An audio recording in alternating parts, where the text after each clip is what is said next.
Hey everyone, welcome to my channel. If you enjoy content that's clear and actually helpful, don't forget to subscribe. I share videos you can really use. Let's get started. Many people wonder if Excel can directly send reminders to Outlook.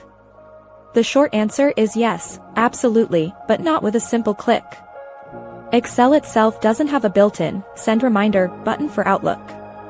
Instead, you achieve this powerful integration using Visual Basic for Applications, or VBA. VBA is a programming language embedded within Excel that lets you automate tasks.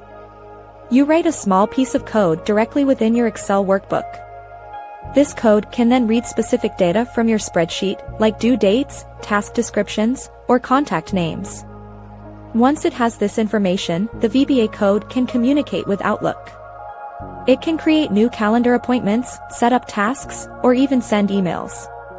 Crucially, when creating an appointment or task, the VBA code can also specify a reminder time.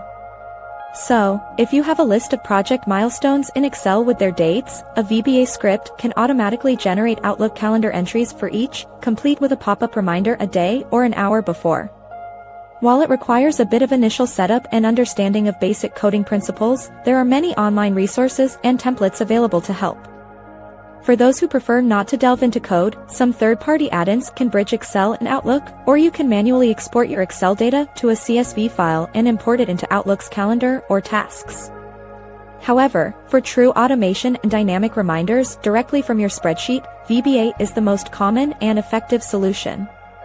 It transforms Excel from just a data organizer into a proactive reminder system for your Outlook calendar. Thanks for watching. Please like and subscribe.